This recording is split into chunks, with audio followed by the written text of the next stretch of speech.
A host of new product drops coming out of Cisco at its partner summit. Let's get right to Cisco Chairman and CEO, Chuck Robbins. Chuck, always nice to get some time with you, especially during these busy days. So let's start on a high density GPU server and an AI pod. What do these products do? Well, hey, Brian, first of all, it's great to be here with you, and I probably won't spend a lot of time talking about what they don't do, just to be clear. Look, this is a big event for us every year. It's our partner community that's responsible for close to 90% of our business around the world, so it's really important event for us.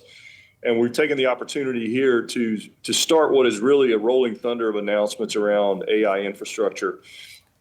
Most of our enterprise customers are focused on modernizing their underlying technology infrastructure right now to prepare for AI applications. And some of the announcements we're making this week, which you mentioned, there's a UCS platform that has GPUs in it for customers that just need GPU compute cycles. And it's a necessary technology that our customers are really interested in. And then there's also AI pods, which would be, we've done these historically with storage partners where we would include compute with storage and really give our customers an integrated managed platform. And we've called those different types of pods over the years based on which storage partners we've been working with. So we're announcing obviously these AI pods, which will have AI GPUs in them serving the same purpose, which is just a combined consolidated piece infrastructure stack for our customers in the enterprise. So we're pretty excited about it. It's, again, we've got months and months and months of these announcements that are going to be coming out. The teams have a great roadmap, and I'm really proud of what they've accomplished. I liked how you put that, a rolling thunder. Now that you're at Cisco, I think networking, I think infrastructure. When you talk to some of the folks in the enterprise domain, what are some of the challenges they're having in deploying some of this AI? Well, Brian, it's early right now, but it's very clear that in Q4, our Q4, which ended the end of July, we saw customers actually taking funds that they had set aside for AI and making the determination that it's as important to update their infrastructure, update their network infrastructure, their security infrastructure in order to be ready for these AI applications. In some cases, customers said, I don't even know what those AI applications are going to look like, but I know I need to modernize my infrastructure. So we're starting to see that happen. And then we are starting to see really interesting use cases in the enterprise where these AI apps are being built to do inference against the foundational models that are largely running, obviously, in the cloud infrastructure, and then some of the custom models that some of these customers are running on-prem. So we're in the early stages, but it's really a return to our core relative to what our customers need, which is real high-performance infrastructure with security to actually be ready for these AI applications. As we look towards 2025, Chuck, this year, I think in AI, everybody's just out there trying to, I guess, just get ahead in AI and roll out these new models. What do you think 2025 will be known for? What are some of the key trends you're seeing? I think 2025 is going to be the year of the enterprise application. I think they really are. I think we've seen this focus on the training models that are out there, and ChatGPT and Anthropic and all these that are out there, where you got Claude, you got all these models that people are using. And I think now the enterprises are really figuring out what are the use cases that we can deploy, again, using models trained on my custom data combined with these foundational models.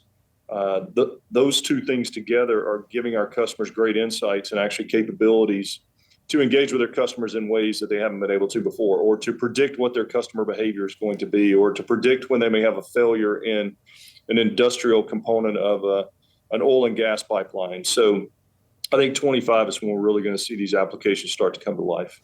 What is your sense of demand in terms of networking? I mean, Cisco, it got things going again in the prior quarter. Trends seem to improve. I mean, what's your sense of demand, really, since we're only about 2 weeks ahead of the election? Yeah, well, we actually just finished our quarter, so we're in a quiet period. So I would just refer back to our quarter that you were referencing. And we did see the return to normal ordering patterns by our customers post supply chain dynamics. And I know it's hard to get your head around, but the pandemic through the supply chain actually affected us for almost 4 years. And so we've seen that demand return, and we see customers obviously talking about the need for this AI infrastructure and the need to get their technologies ready. And the other dynamic that we see candidly, Brian, is that increasingly customers are asking their employees to come back to the office more than they have in the past. And I think that's leading to the need to make sure that their wireless infrastructure is up to date, that their video infrastructure and their collaboration tools are right, that the environments in the offices are providing healthy, safe environments. And so it's happening across the entire footprint of the infrastructure inside the enterprise. Whoever wins the election, Chuck, will have obviously something new in the White House next year. From a business perspective, what would make business easier for Cisco? What could that administration do to make Cisco even more prosperous, even more innovative?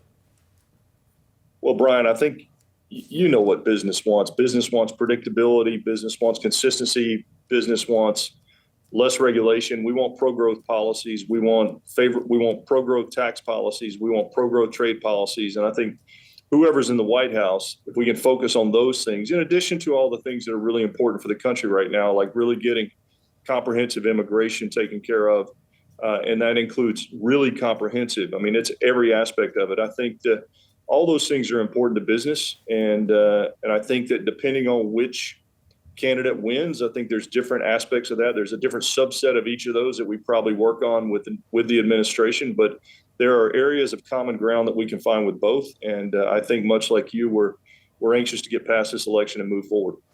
Would tariffs on China make your life difficult? Now, Cisco's done business in China since 1994. How would that change your scope, especially since you're a global business? Yeah. Well, the tariffs on China really affect, in our case, they affect like components that we're bringing out of China, in many cases that are still single country available in China. So many of our suppliers haven't diversified geographically yet. They're in the process of doing so in many cases.